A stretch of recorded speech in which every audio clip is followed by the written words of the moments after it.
ಅದೇ 1857 ಸಂಗ್ರಾಮದಲ್ಲಿ ಬರೇಲಿಯ ಒಬ್ಬ ಹೋರಾಟಗಾರ ಬಖ್ತ್ ಖಾನ್ ಅಂತ ಅವನ ಹೆಸರು. ಬಖ್ತ್ ಖಾನ್ ಆತ ಮೂಲತಃ ಅಫ್ಘಾನಿ ರೋಹಿಲ್ಲಾ ಜನಾಂಗಕ್ಕೆ ಸೇರಿದವನು.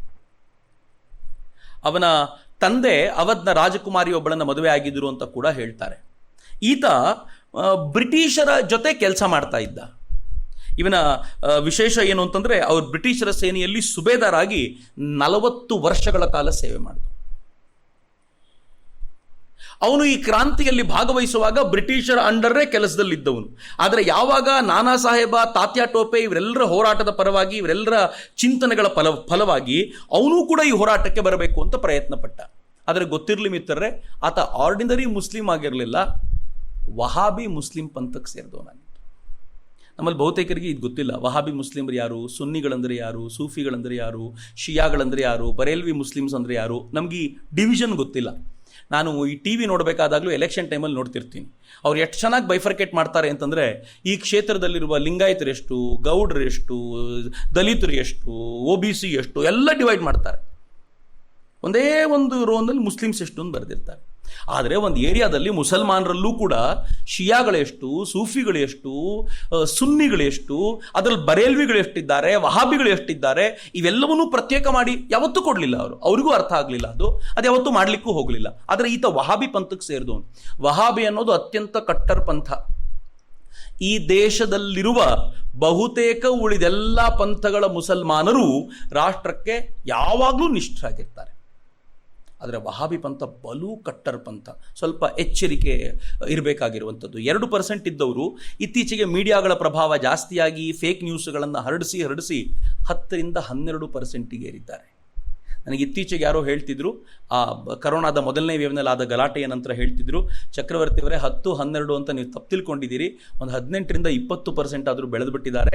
ಅವರು ಹಿಂದೂಗಳನ್ನು ತೊಗೊಂಡು ಬೆಳೀತಾರೆ ಅಂತ ತಿಳ್ಕೊಳ್ಬೇಡಿ, ಮುಸಲ್ಮಾನರ ಪಂಗಡಗಳನ್ನೇ ಒಡೆದು ತಮ್ಮ ಸ್ಟ್ರೆಂತನ್ನು ಜಾಸ್ತಿ ಮಾಡ್ಕೊಳ್ತಾ ಹೋಗ್ತಿದ್ದಾರೆ. ಈ ಕಟ್ಟರ್ಪಂಥಿಗಳು ಹೆಂಗಿರ್ತಾರೆ ಅಂತಂದರೆ, ಅವ್ರು ತುಂಬ ಸ್ಪಷ್ಟವಾಗಿ ಹೇಳ್ತಾರೆ. ಇದು ಭಕ್ತ್ ಖಾನು ಹಾಗೆ ಇದ್ದವನು. ಯಾರು ಗೋರಿಗೆ ಹೋಗಿ ನಮಸ್ಕಾರ ಮಾಡ್ತಾರೋ ಅಥವಾ ಗೋರಿಗೆ ಹೋಗಿ ಗೌರವಿಸ್ತಾರೋ ಅವ್ರಿಗೂ ಹಿಂದೂಗಳಿಗೂ ಭಾಳ ಡಿಫರೆನ್ಸ್ ಇಲ್ಲ. ಹಿಂದೂ ನಿಂತಿರೋ ದೇವರನ್ನು ಪೂಜಿಸ್ತಾನೆ, ಇವನು ಮಲಗಿರೋ ದೇವರನ್ನು ಪೂಜಿಸ್ತಾನೆ ಅಷ್ಟೇ ಅಂತ. ಹೀಗಾಗಿ ಅವನು ಜನ್ನತ್ತಿಗೆ ಹೋಗೋದು ಸಾಧ್ಯವೇ ಇಲ್ಲ ಅಂತ. ಆ ಥರದವರು ಅಂದರೆ ಗೋರಿಗಳಿಗೂ ಕೂಡ ಗೌರವ ಕೊಡಬಾರ್ದು ಅಂತ ಈ ಕಲ್ಪನೆ ಇಟ್ಕೊಂಡಂಥ ಈ ಕಟ್ಟರ್ ಪಂಥದ ಅನುಯಾಯಿ ಆಗಿದ್ದ. ಹೀಗಾಗಿ ಸೂಫಿಗಳಿಗೆ ಒಂದು ಚೂರು ರೆಸ್ಪೆಕ್ಟ್ ಕೊಡ್ತಿರಲಿಲ್ಲ. ಆದರೆ ಅವನಿಗೆ ಈ ಥರದ್ದೆಲ್ಲವನ್ನೂ ಹೇಳಿದಂಥ ಅವನ ವಹಾಬಿ ಗುರು ಸರ್ಫರಾಜ್ ಅಲಿ, ಮೌಲ್ವಿ ಸರ್ಫರಾಜ್ ಅಲಿ ಅವರೇ ಸ್ವಾತಂತ್ರ್ಯದ ಹೋರಾಟದಲ್ಲಿ ಮುಂಚೂಣಿಯಲ್ಲಿರಬೇಕು ಅಂತ ಅವನಿಗೆ ಸಾಕಷ್ಟು ವಿಚಾರಗಳನ್ನು ಹೇಳಿದ್ರು ಅಂತ ಇತಿಹಾಸಕಾರರು ಹೇಳ್ತಾರೆ. ಇಂಥ ಭಕ್ತ್ ಖಾನ್ ಯಾವಾಗ 1857 ಸಂಗ್ರಾಮದಲ್ಲಿ ತನ್ನ ಬರೇಲಿ ಸೇನೆ ರಿವೋಲ್ಟ್ ಮಾಡಿ ಅಲ್ಲಿರುವಂಥ ಬ್ರಿಟಿಷರನ್ನು ಓಡಿಸ್ತೋ, ಆಗ ಇವನ ಆ ಸೇನೆಯ ನೇತೃತ್ವವನ್ನು ವಹಿಸಿಕೊಂಡ. He was commander of Neemuch brigade, ಬ್ರಿಟಿಷರ ನಿಮುಚ್ ಬ್ರಿಗೇಡ್ನ ಕಮಾಂಡರ್ ಆಗಿದ್ದ. ಇಲ್ಲಿದ್ದು ತಾನು ಏನು ಮಾಡೋದು, ಡೆಲ್ಲಿಗೆ ಹೋಗಬೇಕು, ಡೆಲ್ಲಿಯಲ್ಲಿರುವಂಥ ಬ್ರಿಟಿಷರನ್ನು ಓಡಿಸಿ ಅದನ್ನು ಮುಕ್ತಗೊಳಿಸಬೇಕು ಅಂತ ತನ್ನ ತಂಡವನ್ನು ತೆಗೆದುಕೊಂಡು ಆ ಬ್ರಿಗೇಡನ್ನು ತಗೊಂಡು ಡೆಲ್ಲಿಗೆ ಹೋದ. ಆಗ ಅವನಿಗೆ ಗೊತ್ತಾಯ್ತು, ಡೆಲ್ಲಿಯಲ್ಲಿ ನಾನು ಮಾಡಬೇಕಾಗಿರೋದೇನಿಲ್ಲ, ಡೆಲ್ಲಿ ಅದಾಗಲೇ ಮುಕ್ತವಾಗಿದೆ ಅಂತ. ಆದರೆ ಡೆಲ್ಲಿಯಲ್ಲಿದ್ದ ಬಹದ್ದೂರ್ ಶಾ ಜಫರ್ ಏನು, ಅವನು ಅಪ್ರತಿಮ ರಾಷ್ಟ್ರವಾದಿ. ಬಹದ್ದೂರ್ ಶಾ ಜಫರ್ ಈ ಹೋರಾಟಕ್ಕೆ ತಾನು ಭಾಗವಹಿಸುವಾಗ, ತಾನು ಈ ಹೋರಾಟಕ್ಕೆ ಸೇರ್ಕೊಳ್ತೀನಿ ಅಂತ ಹೇಳುವಾಗ ಈ ದೇಶದ ಎಲ್ಲ ರಾಜರುಗಳಿಗೂ ಪತ್ರ ಬರೀತಾನೆ. ಏನಂತ ಪತ್ರ ಬರೀತಾನೆ ಗೊತ್ತಾ ಬಹದ್ದೂರ್ ಶಾ ಜಫರ್? ಬಹದ್ದೂರ್ ಶಾ ಜಫರ್ ಹೇಳ್ತಾನೆ, ನಾನು ಮುಸ್ಲಿಂ, ನೀವು ಹಿಂದೂ ಅಂತ ನೀವು ಬೇಜಾರು ಮಾಡ್ಕೊಳ್ಳುವಂಥ ಅಗತ್ಯ ಇಲ್ಲ.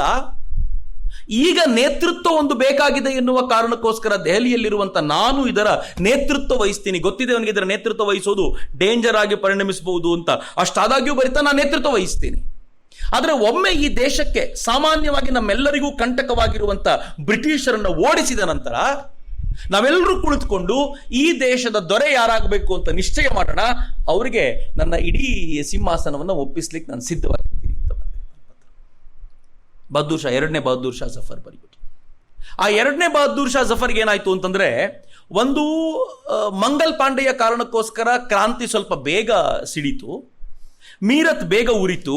ಮೀರತ್ ಜೊತೆಗೆ ಉತ್ತರ ಭಾರತದ ಮೀರತ್ನ ಸೈನಿಕರು ಮೀರತ್ನ ಉರಿಸ್ಬಿಟ್ಟು ಮೀರತ್ನ ಸೈನಿಕರನ್ನ ಬ್ರಿಟಿಷರ್ನ ಓಡಿಸಿದ್ದೀವಿ ಅಂತ ಭಾವಿಸ್ಕೊಂಡು ತಾವು ಡೆಲ್ಲಿಗೆ ಓಡಿದ್ರು. ಆ ಕಡೆ ಇದ್ದಂಥ ಪ್ರತಿಯೊಬ್ಬರು ಕೂಡ ಯಾರ್ಯಾರ್ಯಾರು ತಮ್ಮ ತಮ್ಮ ಭಾಗಗಳನ್ನು ಗೆದ್ದುಕೊಂಡು ಅವರೆಲ್ಲ ಡೆಲ್ಲಿಗೆ ಹೋಗ್ಲಿಕ್ಕೆ ಶುರು ಮಾಡಿದ್ರು. ಹಾಗೆ ಬರೇಲಿಯ ಈ ಭಕ್ತ್ ಖಾನ್ ಕೂಡ ತನ್ನ ಟೀಮ್ ತಗೊಂಡು ಡೆಲ್ಲಿಗೆ ಬಂದ. ದೆಹಲಿಗೆ ಬಂದ ಮೇಲೆ ಗೊತ್ತಾಗೋಯ್ತು, ದೆಹಲಿಯಲ್ಲಿ ಅದಾಗಲೇ ಇದನ್ನು ವಶಪಡಿಸ್ಕೊಂಡಾಗಿದೆ, ಬ್ರಿಟಿಷರನ್ನ ಇಲ್ಲಿಂದ ಮುಕ್ತಗೊಳಿಸಿದ್ದೀವಿ, ದೆಹಲಿ ಪ್ರತ್ಯೇಕವಾಗಿ ಈಗ ಬಹದ್ದೂರ್ ಶಾ ಜಫರ್ ಕೈಲಿದೆ ಅಂತ. ಆದರೆ ಬಹದ್ದೂರ್ ಶಾ ಜಫರ್ ದೆಹಲಿಯ ಸೇನಾ ಮುಖ್ಯಸ್ಥನಾಗಿ, ಸೇನೆಯ ಗವರ್ನರ್ ಜನರಲ್ ಆಫ್ ಆರ್ಮಿ ಆಗಿ ತನ್ನ ಮಗ ಮಿರ್ಜಾ ಮೊಘಲ್ನ ಮಾಡಿದ್ದ. ಮಿರ್ಜಾ ಮೊಘಲ್ ಇನ್ನೂ ಚಿಕ್ಕವನು ಮತ್ತು ಯುದ್ಧದಲ್ಲಿ ಪರಿಣಿತಿ ಇರಲಿಲ್ಲ. ಆದರೆ ಭಕ್ತ್ ಖಾನ್ ಆಗಲ್ಲ, 40 ವರ್ಷಗಳ ಕಾಲ ಯುದ್ಧವನ್ನೇ ಮಾಡಿದವನು, ಕಮಾಂಡರ್ ಆಗಿದ್ದಂಥವನು ಒಂದು ಬ್ರಿಗೇಡ್ಗೆ. ಯಾವ ಪರಿ ಅವನ ತೀಕ್ಷ್ಣಮತಿ ಇತ್ತು ಅಂತಂದ್ರೆ ಬ್ರಿಟಿಷರ ಆಲೋಚನೆ ಏನು ಅಂತ ಚೆನ್ನಾಗಿ ಗೊತ್ತಿತ್ತು ಅವನಿಗೆ, ಜೊತೆಲಿದ್ದವನಲ್ಲ. ಹೀಗಾಗಿ ಅವನು ಬಹದ್ದೂರ್ ಶಾ ಜಫರ್ನ ನೋಡಲಿಕ್ಕೆ ಅಂತ ಬಂದಾಗ ಕೆಲವೊಂದ್ಸಲ ಸೈನಿಕರಿಗೆ ಮಾತನಾಡ್ಲಿಕ್ಕೆ ಬಿಡಬಾರ್ದು ಅಂತ ಅದಕ್ಕೆ ಹೇಳ್ತಾರೆ. ಸೈನಿಕರಿಗೆ ಬಂದೂಕ್ ಚಲಾಯಿಸೋದು ಮಾತ್ರ ಚೆನ್ನಾಗಿ ಗೊತ್ತು, ಎಲ್ಲಿ ಹೊಡಿಬೇಕು, ಹೇಗೆ ಹೊಡಿಬೇಕು, ಯಾರಿಗೆ ಹೊಡಿಬೇಕು, ಏನು ಮಾಡಬೇಕು ಅಂತ. ಮಾತನಾಡ್ಲಿಕ್ಕೆ ಬಿಟ್ಟರೆ ಡಿಪ್ಲೊಮೆಟಿಕ್ ಆಗಿರ್ಲಿಕ್ಕೆ ಸಾಧ್ಯ ಇರಲ್ಲ ಅವ್ರಿಗೆ ಅಂತ. ಭಕ್ತ್ ಖಾನ್ಗೂ ಹಾಗೆ ಆಯಿತು. ನಿಂತ್ಕೊಂಡು ಸಲಾಮ್ ಮಾಡಿದವನು ಹೇಳಿದ, ನೀನು ಆರ್ಮಿಯ ಗವರ್ನರ್ ಜನರಲ್ ಆಗಿ ನಿನ್ನ ಮಕ್ಕಳನ್ನು ಮಾಡಿದ್ಯಾ, ಕೆಲಸಕ್ಕೆ ಬಾರದವ್ರು ನಿನ್ನ ಮಕ್ಕಳು, ಅವ್ರು ಏನಕ್ಕೂ ಉಪಯೋಗ ಬರದವರು ಅಂತ ಎಲ್ರಿಗೂ ಗೊತ್ತಿದೆ, ಅವ್ರಿಗೆ ಬಿಟ್ಟು ನೀನು ನನಗೆ ಕೊಡು, ನಾನು ಇದನ್ನೆಲ್ಲ ಸಂಭಾಳಿಸ್ತೀನಿ ಅಂತ ಹೇಳಿ. ಮೊದಲನೇದು ರಾಜನಿಗೆ ಹಂಗೆ ಹೇಳಿದ್ದಾರೆ. ಬಟ್ ಬಹದ್ದೂರ್ ಶಾ ಜಫರ್ ತುಂಬ ಒಳ್ಳೆ ವ್ಯಕ್ತಿ ಆಗಿದ್ದರಿಂದ ಸ್ವೀಕಾರ ಮಾಡ್ಬೋದಾಗಿದ್ದು, ಬಟ್ ಮಕ್ಕಳು ಸ್ವೀಕಾರ ಮಾಡಬೇಕಲ್ಲ. ಅವರಿಗೆ ಮೊದಲನೇ ದಿನವೇ ಬೆಂಕಿ ಕಡ್ಡಿ ಗೀರಿದಂತಾಗ್ಬಿಟ್ಟಿತ್ತು ಅವರಿಗೆ. ಬಹದ್ದೂರ್ ಶಾ ಜಫರು ಕೂಡ ಭಕ್ತ್ ಖಾನ್ ಅಂತ ಒಬ್ಬ ಶ್ರೇಷ್ಠ ವ್ಯಕ್ತಿ ಆರ್ಮಿಯನ್ನು ಲೀಡ್ ಮಾಡೋದಾದರೆ ಅದಕ್ಕಿಂತ ಒಳ್ಳೇದು ಇನ್ನೇನಿದೆ ಅಂತ ತನ್ನ ಮಗನನ್ನು ಕೆಳಗಿಳಿಸಿ ಭಕ್ತ್ ಖಾನ್ ಕೂತಿಗೆ ಹಾರ ಹಾಕಿಬಿಟ್ರು. ಚೆನ್ನಾಗಿತ್ತು. ಭಕ್ತ್ ಖಾನ್ಗೆ ಭಕ್ತ್ ಖಾನ್ ಅದನ್ನು ತೆಗೆದುಕೊಂಡಿದ್ದರ ಪ್ರಭಾವ ಹೆಂಗಿತ್ತು ಅಂತಂದರೆ, ಆತ ಮೊದಲು ಮಾಡಿದ ಕೆಲಸವೇ ಯಾವ್ದ್ಯಾವುದು ಸರಿ ನಡೀತಿರ್ಲಿಲ್ವೋ ಡೆಲ್ಲಿನಲ್ಲಿ ಅದನ್ನೆಲ್ಲ ಸರಿ ಮಾಡುವಂಥ ಪ್ರಯತ್ನ ಮಾಡಿದ. ಇಡೀ 1857ರ ಸಂಗ್ರಾಮದಲ್ಲಿ ನಮ್ಮ ಫೇಲ್ಯೂರ್ ಇರೋದು ಎಲ್ಲಿ ಅಂತಂದರೆ, ಒಂದು ಸೆಂಟ್ರಲೈಸ್ಡ್ ಹೋಲ್ಡ್ ಇರಲಿಲ್ಲ ನಮ್ಮ ಹತ್ರ. ಯಾರು ಕೂಡ ಧೈರ್ಯವಾಗಿ ನಾನು ಲೀಡ್ ಮಾಡ್ತೀನಿ ಅಂತ ಹೇಳುವ ಮಟ್ಟಿಗೆ ಇರಲಿಲ್ಲ, ಗೊತ್ತಿರಲಿಲ್ಲ ಯಾರಿಗೂ ಮುಂದೇನಾಗುತ್ತೆ ಅಂತ. ಹೀಗಾಗಿ ಯಾವ್ಯಾವ ಸೈನಿಕರು ಆಯಾ ಭಾಗಗಳಿಗೆ ಗೆದ್ರು, ಎಲ್ಲರೂ ಹೋದ್ರು ದೆಹಲಿಗೆ ಹೋಗ್ಬಿಟ್ರು. ದೆಹಲಿಗೆ ಹೋದ ಸೈನಿಕರೆಲ್ಲ ಏನು ಮಾಡಿದ್ರು ಗೊತ್ತಾ? ದೆಹಲಿಯ ಅಂಗಡಿಗಳನ್ನು ಲೂಟಿ ಮಾಡಿದರು, ದೆಹಲಿಯ ಮನೆಗಳನ್ನು ಲೂಟಿ ಮಾಡಿದರು. ಇವರು ಬ್ರಿಟಿಷರಿಂದ ವಶಪಡಿಸಿಕೊಂಡು ಎಲ್ಲವನ್ನು ಭಾರತಕ್ಕೆ ಕೊಡಬೇಕಿತ್ತು. ಬಟ್ ಈ ಸೈನಿಕರಿಗೆ ಏನು ಮಾಡಬೇಕು ಅಂತ ಗೊತ್ತಿರಲಿಲ್ಲ. ದೆಹಲಿಯ ಜನ ಈಗ ಬ್ರಿಟಿಷರೇ ಪರವಾಗಿರಲಿಲ್ಲಪ್ಪ ಅಂತ ಹೇಳೋ ಮಟ್ಟಿಗೆ ಅದನ್ನು ಸರಿ ಮಾಡುವಂಥವ್ರು ಯಾರಾದರೂ ಬೇಕಿತ್ತಲ್ಲ. ಭಕ್ತ್ ಖಾನ್ ಬಂದ ತಕ್ಷಣ ಇವೆಲ್ಲವನ್ನು ಸರಿ ಮಾಡ್ತೀನಿ ಅಂತ ನಿಶ್ಚಯ ಮಾಡ್ದ. ಅವನಿಗೆ ಸ್ವಂತ ತಾನೇ ಕರ್ಕೊಂಡು ಬಂದಂಥ ಸೈನಿಕರು, ಕೆಲವರು 7,000 ಅಂತಾರೆ, ಕೆಲವರು 14,000 ಅಂತಾರೆ, ಬಟ್ ಒಂದು ದೊಡ್ಡ ನಂಬರ್ ಅಂತೂ ಇತ್ತು ಅವನ ಜೊತೆ. ಅದನ್ನು ಬಳಸ್ಕೊಂಡು ಅವನು ಮೊದಲು ಏನು ಮಾಡ್ದ ಅಂತಂದರೆ, ದೆಹಲಿಯಲ್ಲಿ ಲಾ ಆ್ಯಂಡ್ ಆರ್ಡರ್ ತರಬೇಕು ಅನ್ನೋಂಥ ಪ್ರಯತ್ನ ಮಾಡಿ ಯಾರ್ಯಾರು ರೆಬೆಲ್ ಸೋಲ್ಜರ್ಸ್ಗಳು ಬೇರೆ ಬೇರೆ ಕಡೆಗೆ ಬಂದಿದ್ದಾರೋ ಅವರು ಇಲ್ಲಿನ ಅಂಗಡಿಗಳನ್ನು ಲೂಟ್ ಮಾಡಿದರೆ ಅವ್ರ ಕೈ ಕತ್ತರಿಸ್ತೀನಿ ಅಂತ ಆರ್ಡರ್ ಹೊರಡಿಸ್ದ. ಒಂದಿಬ್ಬರದ ಕೈ ಕತ್ತರಿಸು ಬಿಟ್ಟ. ಎಲ್ಲರೂ ನೆಟ್ಟಗಾಗ್ಬಿಟ್ರು. ಡೇಂಜರ್ ಇದಾನಪ್ಪ, ಆಯ್ತಾ, ನಾವು ನೆಟ್ಟಿಗಿರೋದು ಒಳ್ಳೇದು ಅಂತ. ಲಾ ಆ್ಯಂಡ್ ಆರ್ಡರ್ ಬರೋದೇ ಹಾಗೆ. ಒಂದ್ಸಲ ಗಾಡಿ ಪಲ್ಟಿ ಹೊಡೆದ ಮೇಲೆ ಉತ್ತರ ಪ್ರದೇಶಕ್ಕೆ ಹೋಗೋರು ಎಷ್ಟು ಹೆದರ್ತಾರೆ ನೋಡಿ. ಒಂದೇ ಒಂದ್ಸಲ ಗಾಡಿ ಪಲ್ಟಿ ಹೊಡೆಸಿದ್ದು ಎಷ್ಟು ಹೆದರ್ತಾರೆ ಈಗ ಅಂತಂದರೆ, ನಾನು ನಿನ್ನೆ ಒಂದು ಸುದ್ದಿ ಓದ್ತಿದ್ದೆ. 3 ಜನ ಕ್ರಿಮಿನಲ್ಗಳು ತಾವೇ ಹೋಗಿ ಪೊಲೀಸರಿಗೆ ಸರೆಂಡರ್ ಆದ್ರಂತೆ. ಇನ್ನು ಪೊಲೀಸರೇ ನಮ್ಮನ್ನು ಹಿಡ್ಕೊಂಡು ಬಂದರೆ ಗಾಡಿ ಪಲ್ಟಿ ಹೊಡೆದ್ರೆ ಕಷ್ಟ, ಅದಕ್ಕೆ ನಾವೇ ಹೋಗಿ ಸರೆಂಡರ್ ಆಗ್ತೀವಿ ಅಂತ 3 ಜನ 3 ಕಡೆ ಹೋಗಿ ಸರೆಂಡರ್ ಆಗ್ಬಿಟ್ಟು, ದಯವಿಟ್ಟು ನಾವು ಸರೆಂಡರ್ ಆಗ್ತಿದ್ದೀವಿ, ನಾವು ಓಡಲ್ಲ ಅಂತ ಹೇಳಿದ್ರಂತೆ. ಅಂದರೆ ಒಂದು ಹೆದರಿಕೆ ಇರುತ್ತಲ್ಲ ಕ್ರಿಮಿನಲ್ಗಳಲ್ಲಿ. ಯಾವ ರಾಷ್ಟ್ರದಲ್ಲಿ ಕ್ರಿಮಿನಲ್ಗಳಿಗೆ ಹೆದರಿಕೆ ಇಲ್ವೋ ಆ ರಾಷ್ಟ್ರದಲ್ಲಿ ಜನಸಾಮಾನ್ಯರು ಬದುಕೋದು ಕಷ್ಟ. ಆ ಹೆದರಿಕೆಯನ್ನು ಮೊದಲು ಹುಟ್ಟಿಸಿದ ಭಕ್ತ್ ಖಾನ್ ಮುಂದೆ ಏನು ಮಾಡಿದ ಅಂತಂದರೆ, ಟ್ಯಾಕ್ಸ್ ಸಿಸ್ಟಮನ್ನು ಮಾಡಿಫೈ ಮಾಡಿದ, ಎಲ್ಲರೂ ತೆರಿಗೆ ಕಟ್ಟುವಂತೆ ಮಾಡಿದ. ಅಂಗಡಿಗಳವರು ತೆರಿಗೆ ಯಾಕೆ ಕಟ್ತಿರಲಿಲ್ಲ ಅಂತಂದರೆ ಲೂಟಿ ನಡೆಯುತ್ತೆ ಅಂತ. ಈಗ ಅಂಗಡಿಗಳವರು ಹೇಳಿದ, ನಿಮ್ಮ ರಕ್ಷಣೆಗೆ ನಾವು ಇರ್ತೀವಿ, ಅಥವಾ ನಿಮಗೆ ಶಸ್ತ್ರಾಸ್ತ್ರಗಳನ್ನು ಉಪಯೋಗಿಸೋಕ್ಕೆ ಅನುಮತಿ ಕೊಡಲಾಗುತ್ತೆ, ಯಾರಾದರೂ ಈ ಥರದ ಗುಂಡಾಗಳು ಕಂಡು ಬಂದರೆ ನೀವು ತೆಗೆದ್ಬಿಡಿ, ನಾನು ತಲೆ ಕೆಡಿಸ್ಕೊಳ್ಳಲ್ಲ ಅಂತ. ಅಷ್ಟರ ಮಟ್ಟಿಗೆ ಫ್ರೀಡಮ್ ಕೊಟ್ಬಿಟ್ಟ. ಟ್ಯಾಕ್ಸ್ ಕಲೆಕ್ಷನ್ ಏನಾಗ್ತಿತ್ತೋ ಅದರ ಮೂಲಕ ಎಲ್ಲ ಸೈನಿಕರಿಗೂ ಸಂಬಳ ಕೊಡುವಂಥ ವ್ಯವಸ್ಥೆಯನ್ನು ಮಾಡಿದ ತಕ್ಷಣ ಸೈನಿಕರು ನೆಟ್ಟಗಾಗ್ಬಿಟ್ರು. ಅವ್ರು ಏನು ಪ್ರಾಬ್ಲಮೇ ಇಲ್ಲ. ಈಗ ಅವ್ರು ಲೂಟಿ ಮಾಡಬೇಕಾದಂಥ ಅಗತ್ಯ ಇಲ್ಲ. ವ್ಯವಸ್ಥೆ ಎಷ್ಟು ಚೆನ್ನಾಗಿ ನೀಟ್ ಮಾಡ್ತಾ ಹೋದ ನೋಡಿ ಆತ. ದೆಹಲಿಯ ಬಜಾರ್ಗಳಲ್ಲಿ ಅಲ್ಲಲ್ಲಿ ನಿಂತ್ಕೊಂಡಿರ್ತಿದ್ದ ಎಲ್ಲ ಸೋಲ್ಜರ್ಸ್ಗಳನ್ನು, ಸೈನಿಕರನ್ನ ಖಾಲಿ ಮಾಡಿಸಿದ. ಯಾವಾಗ ಸೈನಿಕರು ತುಂಬ ಕಾಣ್ತಿರ್ತಾರೋ ಒಂಥರ ಅಭದ್ರತೆಯ ಭಾವನೆ ಉಂಟಾಗುತ್ತೆ, ಹೆದರಿಕೆ ಉಂಟಾಗ್ಬಿಡುತ್ತೆ. ಎಲ್ಲರನ್ನೂ ಕ್ಲಿಯರ್ ಮಾಡಿಸಿದ. ಅವ್ನು ತೆಗೆದುಕೊಳ್ಳೋದು, ನಾನು ಯಾಕೆ ಇದನ್ನು ಡೀಟೇಲ್ ಆಗಿ ಹೇಳ್ತಿದ್ದೀನಿ ಅಂದರೆ, ಒಂದೊಂದು ಸ್ಟೆಪ್ಪು ಕೂಡ ಒಂದು ಸಮರ್ಥವಾಗಿರುವಂಥ ವ್ಯವಸ್ಥೆಯ ನಿರ್ಮಾಣದ ಕಡೆಗೆ ಅವ್ನು ತಗೊಂಡು ಹೋಗ್ತಿದ್ದ. ಭಕ್ತ್ ಖಾನ್ ಅಷ್ಟೇ ಸುಮ್ಮನೆ ಇರದೆ ಯಾರ್ಯಾರು ಸಸ್ಪೆಕ್ಟೆಡ್ ಸ್ಪೈಸ್ ಅನ್ನಿಸ್ತೋ ಒಂದು 3 ಜನರನ್ನು ಕೊಂದ್ಬಿಟ್ಟ, ಸಾಯಿಸ್ದ. ಹಾಗೆ ಅದಾದಮೇಲೆ ಹಳೆ ಸೋಲ್ಜರ್ಸ್ ಯಾರಿದ್ರು, ಸೈನಿಕರಿದ್ರು, ಸೈನ್ಯದಲ್ಲಿದ್ದು ಈಗ ಮನೆಗೆ ರಿಟೈರ್ ಆಗಿ ಬಂದಿರ್ತಾರೋ ಅವ್ರಿಗೆಲ್ಲ ಹೇಳಿದ, ನೀವು ವಾಪಸ್ ಬರ್ತೀರಾ ಅಂತಾದರೆ ನಾನು ನಿಮಗೆ ಜಾಗೀರುಗಳನ್ನು ಗಿಫ್ಟ್ ಮಾಡಿಸ್ತೀನಿ, ನಿಮ್ಗೆ ಒಳ್ಳೆ ಸಂಬಳವನ್ನು ಕೊಡ್ತೀನಿ ಅಂತ ಅವರುಗಳನ್ನು ವಾಪಸ್ ಸೇರಿಸ್ಕೊಂಡ, ತನ್ನ ಸಂಖ್ಯೆಯನ್ನು ವಿಸ್ತಾರಗೊಳಿಸ್ಕೊಂಡ. ಎಲ್ಲಕ್ಕಿಂತ ಹೆಚ್ಚು ಎಕ್ಸ್ಪೀರಿಯನ್ಸ್ಡ್ ಮೈಂಡ್ಸ್ಗಳಲ್ಲಿ ಅವ್ನು ಬೇಕಿತ್ತು, ದೆಹಲಿನವರೇ ಆಗಬೇಕಾಗಿತ್ತು. ಆ ಪ್ರಯತ್ನವನ್ನು ಮಾಡಿದ. ಅಕ್ಕಪಕ್ಕದ ರಾಜ್ಯಗಳೊಂದಿಗೆ ಡಿಪ್ಲೊಮಸಿಯನ್ನು ಇಂಪ್ರೂವ್ ಮಾಡಿಕೊಂಡು ಅವರುಗಳನ್ನು ಕೂಡ ತನ್ನ ಜೊತೆ ಸೇರಿಸಿಕೊಂಡಂತ ಪ್ರಯತ್ನ ಮಾಡಿದ. ಈ ಪ್ರಯತ್ನ ಮಾಡಿದ್ದಲ್ಲದೆ ಬ್ರಿಟಿಷರಿಗೆ ಸಪ್ಲೈ ಎಲ್ಲಿಂದ ಹೋಗ್ತಿತ್ತೋ, ಬ್ರಿಟಿಷರ ಸೇನೆ ಒಂದು ಸುತ್ತುವರೆದು ನಿಂತಿತ್ತಲ್ಲ, ಅವ್ರಿಗೆ ಎಲ್ಲಿಂದ ಸಪ್ಲೈ ಹೋಗ್ತಿತ್ತೋ ಆ ಸಪ್ಲೈಯನ್ನು ಕಟ್ ಮಾಡಿಸಿದ ಮತ್ತು ತನಗೆ ತನ್ನ ಸೈನ್ಯಕ್ಕೆ ಸಪ್ಲೈ ನಿರಂತರವಾಗಿ ಬರುವಂಥ ವ್ಯವಸ್ಥೆಯನ್ನು ಮಾಡಿಕೊಂಡ. ಹಂತ ಹಂತವಾಗಿ ಅವನು ತಯಾರು ಮಾಡಿದ ರೀತಿ ಹೆಂಗಿತ್ತು ಅಂತಂದರೆ, ಬ್ರಿಟಿಷರಿಗೆ ಸದ್ಯದ ಮಟ್ಟಿಗೆ ಇವನನ್ನು ಗೆಲ್ಲೋದು ಸಾಧ್ಯ ಇಲ್ಲ ಅಂತ. ಎಲ್ಲಿವರೆಗೂ ಗೊತ್ತೇನು, ಅವನು ಬ್ರಿಟಿಷರಿಗೆ ಚೆನ್ನಾಗಿ ಗೊತ್ತಿದ್ದರಿಂದ, ಅವ್ರ ಜೊತೆನೇ ಕೆಲಸ ಮಾಡಿದ್ರಿಂದ ಅವನೇನು ಮಾಡಿದ, ತನ್ನ ಸೈನಿಕರಲ್ಲಿ ಕೆಲವರಿಗೆ ಬ್ರಿಟಿಷರ ಸಮವಸ್ತ್ರವನ್ನು ಹಾಕಿಸಿ ಅವರನ್ನು ಬ್ರಿಟಿಷರ ನಡುವೆ ಓಡಾಡ್ಲಿಕ್ಕೆ ಬಿಟ್ಬಿಟ್ಟಿದ್ದ. ಅವರ ಸೇನೆಯ ನಡುವೆ ಅವ್ರು ಓಡಾಡ್ಕೊಂಡಿರ್ತಿದ್ರು, ಏನಾಗುತ್ತೆ ಅಂತ ತಿಳ್ಕೊಳ್ಳುವಂಥ ಪ್ರಯತ್ನವನ್ನು ಮಾಡ್ತಿದ್ರು. ಹೀಗಾಗಿ ಒಂದು ದೊಡ್ಡ ಬದಲಾವಣೆ, ರೋಟಾ ಸಿಸ್ಟಮ್ ಅನ್ನು ತೆಗೆದುಕೊಂಡು ಬಂದು ಯಾರು ಹೋರಾಟ ಮಾಡ್ತಾರೋ ಆ ಸೈನಿಕರು ಯಾವಾಗಲೂ ಮುಂಚೂಣಿಯಲ್ಲಿರೋರು ಅಲ್ಲೇ ಇರ್ತಾರೆ ಅಂತಿಲ್ಲ, ಸಿಸ್ಟಮ್ ಚೇಂಜ್ ಮಾಡ್ತಿದ್ದ. ಹೀಗಾಗಿ ಅವರನ್ನ ತಮ್ಮ ತೆಕ್ಕೆಗೆ ಸೆಳೆದುಕೊಳ್ಳಲಿಕ್ಕೆ ಬ್ರಿಟಿಷರಿಗೆ ಸಾಧ್ಯವಾಗದಂತೆ ಮಾಡಿದ್ದ. ಅವನ ಎಲ್ಲ ಪ್ರಯತ್ನಗಳು ಹೇಗಿತ್ತು ಅಂತಂದ್ರೆ, ಬ್ರಿಟಿಷರ ಮೈಂಡ್ ಜೊತೆಗೆ ಆಟ ಆಡುವಂತ ಪ್ರಯತ್ನ ಮಾಡ್ತಾನೆ ಇದ್ದ. ಇದರ ಪರಿಣಾಮ ಹೆಂಗಾಗಿತ್ತು ಅಂತಂದ್ರೆ, ಬ್ರಿಟಿಷರ ಡೇರೆಯೊಳಗಿರುವಂತ ಇಂಗ್ಲಿಷ್ ಸೈನಿಕರಿಗೆ ಕಿರಿಕಿರಿಯಾಗಿ ಕೆಲವರು ಆತ್ಮಹತ್ಯೆ ಕೂಡ ಮಾಡ್ಕೊಂಡಿದ್ರು ಅಂತ ಹೇಳ್ತಾರೆ. ಆದರೆ ವಿಚಿತ್ರವಾದ ಸಂಗತಿ ಏನು ಅಂತಂದ್ರೆ, ಬ್ರಿಟಿಷರಿಗೆ ಇವನ ಈ ವ್ಯವಸ್ಥೆ ಇಷ್ಟು ಕಿರಿಕಿರಿ ಆಗ್ತಾ ಇದೆ ಅಂತ ಇವರಿಗೆ ಗೊತ್ತೇ ಆಗಲಿಲ್ಲ. ಇವರ ಗೂಢಚಾರ ವ್ಯವಸ್ಥೆ ಫೇಲ್ಯೂರ್. ಆದರೆ ಬ್ರಿಟಿಷರ ಗೂಢಚಾರ ವ್ಯವಸ್ಥೆ ಹೇಗಿತ್ತು ಅಂತಂದ್ರೆ, ಕೆಲವು ಇತಿಹಾಸಕಾರರು ದಾಖಲೆ ಸಮೇತ ಹೇಳ್ತಾರೆ, ಇವನ ಸುತ್ತಲೂ ಯಾವಾಗಲೂ ಗೂಢಚಾರರೇ ಇರ್ತಿದ್ರಂತೆ, ಗೊತ್ತೇ ಆಗಲಿಲ್ಲ. ಅಷ್ಟರ ಮಟ್ಟಿಗೆ ವ್ಯವಸ್ಥೆಯನ್ನು ಅವ್ರು ಮೇಂಟೈನ್ ಮಾಡ್ಕೊಂಡಿದ್ರು. ಹೀಗಾಗಿ ಇವನ ಮುಂದಿನ ನಿಲುವು ಏನು ಅಂತ ತಿಳ್ಕೊಳ್ಳೋ ಪ್ರಯತ್ನ ಮಾಡ್ತಿದ್ರು, ಆದರೆ ಅಲ್ಲೇನಾಗ್ತಿದೆ ಅಂತ ಗೊತ್ತಾಗ್ತಿರ್ಲಿಲ್ಲ. ಅಷ್ಟರ ವೇಳೆಗೆ ಇಲ್ಲಿ ಹೆಂಗಾಗ್ಬಿಟ್ಟಿದ್ರು ಇವರು ಅಂತಂದ್ರೆ, ಈ ಯಶಸ್ಸಿನ ನಡುವೆ ಇವನ ವಿರುದ್ಧ ಪಿತೂರಿ ಜೋರಾಗ್ಬಿಟ್ಟಿತ್ತು. ಮಿರ್ಜಾ ಮೊಘಲ್ ಅಂತೂ ಹೇಗಾದರೂ ಮಾಡಿ ಇವನ್ನ ನಿಲ್ಲಿಸಬೇಕು ಅಂತ ಮೊದಲು ಮಾಡಿದ ಪಿತೂರಿ ಏನು ಅಂತಂದ್ರೆ, ಮಿರ್ಜಾ ಮೊಘಲ್ ಸುದ್ದಿಯನ್ನು ಹೇಗೆ ಹಬ್ಬಿಸಿದ ಅಂತಂದ್ರೆ, ಇವನು ಬ್ರಿಟಿಷರ ಏಜೆಂಟು ಅಂತ ಹೇಳಿದ, ಬ್ರಿಟಿಷರ ಸ್ಪೈ ಆಗಿ ಇಲ್ಲಿ ಕೆಲಸ ಮಾಡ್ತಿದ್ದಾನೆ ಅಂತ. ಸ್ವತಃ ಬಹದ್ದೂರ್ ಶಾ ಜಫರ್ ಇವನನ್ನು ಕರೆಸಿ ವಿಚಾರಣೆ ನಡೆಸಬೇಕಾದ ಪರಿಸ್ಥಿತಿ ಬಂತು. ಆ ವಿಚಾರಣೆಯಲ್ಲಿ ಪಬ್ಲಿಕ್ ಸ್ಟೇಟ್ಮೆಂಟ್ ಕೊಡಬೇಕಾಗಿ ಬಂತು, ನಾನು ಅಂಥವನಲ್ಲ ಅಂತ ಹೇಳಬೇಕಾಗಿ ಬಂತು. ನೀಮುಚ್ ಬ್ರಿಗೇಡ್ನ ಅವನು ಕರ್ಕೊಂಡು ಬಂದಿದ್ನಲ್ಲ, ಆ ಬ್ರಿಗೇಡ್ಗೆ ಇವನು ಹೇಗೆ ಜನರಲ್ ಇದ್ನೋ ಹಾಗೆ ಇನ್ನಿಬ್ರಿದ್ರು. ಆ ಇನ್ನಿಬ್ರು ಜನರಿಗೆ ಟೆನ್ಷನ್ ಶುರುವಾಯ್ತು, ಇವ್ನು ನಮ್ಮ ಲೆವೆಲ್ನವನೇ, ಇವನಿಗೆ ಮಾತ್ರ ಇಷ್ಟೊಂದು ಅಧಿಕಾರ, ನಮಗೆ ಮಾತ್ರ ಏನೂ ಇಲ್ಲ ಅನ್ನೋ ಕಾರಣಕ್ಕೆ ಆ ಬ್ರಿಗೇಡ್ನ ಇಬ್ಬರೂ ಪ್ರಮುಖರು ಇವನಿಗೆ ಸಪೋರ್ಟ್ ಕೊಡೋದನ್ನು ನಿಲ್ಲಿಸಿದ್ರು.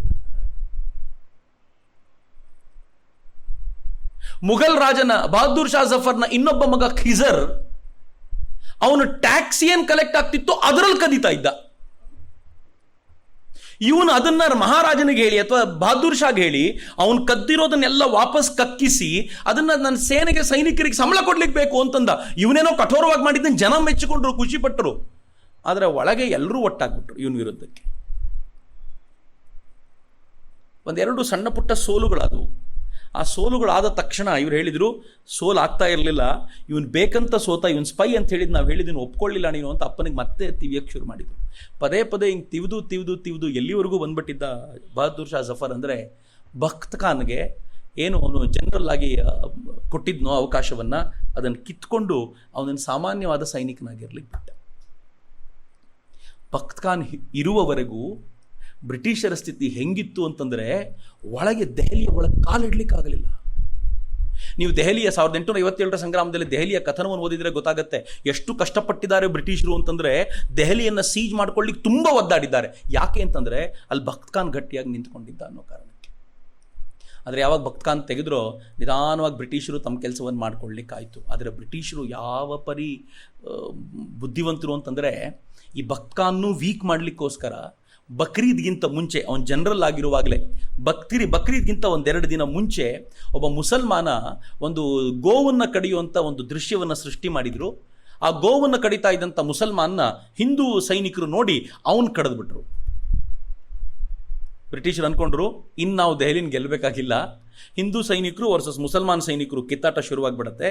ಈ ಕಿತ್ತಾಟ ಶುರುವಾದ್ಮೇಲೆ ಇವರಿಬ್ಬರು ಕಿತ್ತಾಡ್ಕೊಂಡೆ ನಮ್ಗೆ ದಾರಿ ಮಾಡ್ಕೊಳ್ತಾರೆ ಅಂತ ಕಾಯ್ಕೊಂಡು ಕೂತಿದ್ರು. ಆದರೆ ಬಹದ್ದೂರ್ ಶಾ ಜಫರ್ ಏನು ಮಾಡಿದ್ರು ಗೊತ್ತಾ? ತಕ್ಷಣಕ್ಕೆ ಎಲ್ಲ ಹಿಂದೂ ಪ್ರಮುಖರನ್ನು ಕರೆಸಿ ಹೇಳಿದರು, ನಾಳೆ ಬಕ್ರೀದ್ ದಿನ ಒಂದೇ ಒಂದು ದನ ಕಡಿಯದಂತೆ ನಾನು ನೋಡ್ಕೊಳ್ತೀನಿ, ನಾನು ನಿಮ್ಗೆ ಭರವಸೆ ಕೊಡ್ತೀನಿ, ಹಿಂದೂಗಳ ಗೌರವವನ್ನು ಕಾಪಾಡ್ತೀವಿ ಅಂಥೇಳಿ ಭರವಸೆ ಕೊಟ್ಟರು ಮಹಾರಾಜ. ಅವರೇನೋ ಭರವಸೆ ಕೊಡೋದು ಸುಲಭ, ಆದರೆ ಕೆಳಗದನ್ನು ಆಚರಣೆಗೆ ತರಬೇಕಲ್ಲ. ಭಕ್ತ್ ಖಾನ್ ಹೆಂಗೆ ಆಚರಣೆಗೆ ತಂದ ಅಂತಂದರೆ ಆತ ಎಲ್ರಿಗೂ ಹೇಳಿದ, ಡಂಗೂರ ಸಾರಿಸಿದ, ಯಾರಾದರೂ ಗೋವನ್ನು, ಎತ್ತನ್ನು ಅಥವಾ ಎಮ್ಮೆಯನ್ನಾದರೂ ಕಡಿಯುವ ದೃಶ್ಯ ಕಂಡು ಬಂದರೆ ಅವರ ತಲೆಯನ್ನು ಕಡಿಯಲಾಗುವುದು ಅಂತ ಘೋಷಣೆ ಹೊರಡಿಸಿದ. ಮತ್ತು ಎಲ್ಲ ಎಚ್ಚರಿಕೆಯನ್ನು ಹೇಗೆ ತಗೊಳ್ಳಾಯಿತು ಅಂತಂದರೆ ಬಕ್ರೀದ್ ದಿನ ಏನೂ ನಡೀಲೇ ಇಲ್ಲ. ಬ್ರಿಟಿಷರಿಗೆ ಟೆನ್ಷನ್ ಶುರುವಾಗಿದ್ದೆ ಅಲ್ಲಿ. ಹೀಗೆ ಇವರೆಲ್ಲ ಒಗ್ಗಟ್ಟಾಗ್ಬಿಟ್ರೆ ಮುಂದಿನ ಕಥೆ ಏನಪ್ಪ ಎನ್ನುವಂಥ ಸ್ಥಿತಿ ಅವರಿಗಿತ್ತು. ಆದರೆ ಭಕ್ತ್ ಖಾನ್ ನಿಧಾನವಾಗಿ ಅಲ್ಲಿಂದ ಕೆಳಗಿಳಿದ ನಂತರ ಒಂದೊಂದೇ ಜಾಗವನ್ನು ಸೋಲ್ತಾ ಬಂದರು. ಕಾಶ್ಮೀರಿ ಗೇಟನ್ನು ಅವರು ಸೋತರು, ಆದರೆ ಅಜ್ಮೀರಿ ಗೇಟನ್ನು ಇವನು ತನ್ನ ತೆಕ್ಕೆಯಲ್ಲಿ ಇಟ್ಕೊಂಡಿದ್ದ, ಸೋಲಿಕ್ಕೆ ಬಿಡಲೇ ಇಲ್ಲ. ತನ್ನ ಇದ್ದ ಸೇನೆಯನ್ನು ಬಳಸ್ಕೊಂಡೇ ಹೋರಾಟ ಮಾಡ್ತಿದ್ದ ಭಕ್ತ್ ಖಾನ್. ಆದರೆ ಮುಂದೆ ಆ ಗೇಟನ್ನು ಕಳ್ಕೊಂಡ ನಂತರ ಏನು ಬ್ರಿಟಿಷರು ಒಳಗೆ ನುಗ್ಗಿದ್ರು, ಆ ಸೇನೆ ಒಳಗೆ ನುಗ್ತು. ಆಗಲೂ ಭಕ್ತ್ ಖಾನ್ ಬಹದ್ದೂರ್ ಶಾ ಜಫರಿಗೆ ಹೇಳ್ದ, ನೀವು ದಯಮಾಡಿ ಬನ್ನಿ, ಈ ಕಡೆ ಕ್ರಾಂತಿಕಾರಿಗಳೇ ನಾವಿದ್ದೀವಿ, ನಾವು ಉಳಿಸ್ಕೊಳ್ಳೋಣ ಈ ಭಾಗವನ್ನು ಅಂತ ಕೇಳಿದರೆ ನಂಬುವ ಸ್ಥಿತಿಯಲ್ಲಿ ಬಹದ್ದೂರ್ ಶಾ ಜಫರ್ ಇರಲಿಲ್ಲ. ಅವನು ಹುಮಾಯೂನ್ ಟೂಮ್ ಕಡೆ ಓಡಿದ. ಬ್ರಿಟಿಷರು ಅಟ್ಟಿಸ್ಕೊಂಡು ಹೋಗಿ ಬಂದರು. ಅವನನ್ನು ಹಿಡ್ಕೊಂಡು ಬಂದು ಅವನನ್ನು ಡಿಪೋರ್ಟ್ ಮಾಡಿದರು, ಅಲ್ಲಿಂದ ಹೊರಗೆ ಓಡಿಸಿದ್ರು. ಆನಂತರ ಅಲ್ಲಿ ನರಳುತ್ತಾ ಬಹದ್ದೂರ್ ಶಾ ಜಫರ್ ಸತ್ತ. ಬಹದ್ದೂರ್ ಶಾ ಜಫರ್ನ ಇಬ್ಬರೂ ಮಕ್ಕಳನ್ನು ಅತ್ಯಂತ ಕ್ರೂರವಾಗಿ ಕೊಂದು ದೆಹಲಿಯ ನಡು ರಸ್ತೆಯಲ್ಲಿ ಬಿಸಾಡಿತು. ಮುಂದಿನ 2-3 ದಿನಗಳ ಕಾಲ ಆ ಶವ ಅಲ್ಲೇ ಬಿದ್ದಿತ್ತು. ರಣಹದ್ದುಗಳು ಬಂದು ಆ ಶವವನ್ನು ಕಿತ್ಕೊಂಡು ಹೋಗೋದನ್ನು ಜನ ನೋಡಬೇಕು. ಇನ್ನು ಮುಂದೆ ಯಾವತ್ತೂ ಡೆಲ್ಲಿಯ ಜನ ಈ ಥರದೊಂದು ಫೈಟಿಗೆ ಸಿದ್ಧರಾಗಬಾರದು ಎನ್ನುವಂಥ ಭಾವನೆಯಿಂದ ಅತ್ಯಂತ ಕ್ರೂರವಾಗಿ ನಡ್ಕೊಂಡ್ರು. ಈತ ಏಟು ತಿಂದು ತೀರಿಕೊಂಡ ಅಂತ ಅನೇಕರು ಹೇಳ್ತಾರೆ. ಆದರೆ ಇನ್ನೂ ಕೆಲವರು ಏನು ಹೇಳ್ತಾರೆ ಅಂತಂದರೆ, ಅಲ್ಲಿಂದ ಆತ ಮುಂದೆ ಲಕ್ನೋಗೆ ಹೋದ. ಲಕ್ನೋಯಿಂದ ಸ್ವಾತ್ ಭಾಗಕ್ಕೆ ಹೋಗಿ ಅಲ್ಲೇ ಉಳ್ಕೊಂಡು ತನ್ನ ಜೀವನದ ಕೊನೆಯ ಭಾಗವನ್ನು ಭಕ್ತ್ ಖಾನ್ ಕಳೆದ ಅಂತ. ನನಗೆ ಆ ಕಾರಣಕ್ಕೋಸ್ಕರವೇ ಸ್ವಲ್ಪ ಗೊಂದಲ ಏನು ಅಂತಂದರೆ, ವಹಾಬಿ ಆಗಿದ್ದಂಥ ಭಕ್ತ್ ಖಾನ್ ಈ ಪರಿ ಬದಲಾಗೋದಕ್ಕೆ ಒಂದು ರಾಷ್ಟ್ರೀಯತೆ ಅನ್ನೋ ಅಂಶ ಎಷ್ಟರ ಮಟ್ಟಿಗೆ ಕಾರಣವಾಯಿತು ಅನ್ನೋದನ್ನು ನಾವು ಸ್ಟಡಿ ಮಾಡಬೇಕಾಗಿರುವಂಥ ಅಂಶ.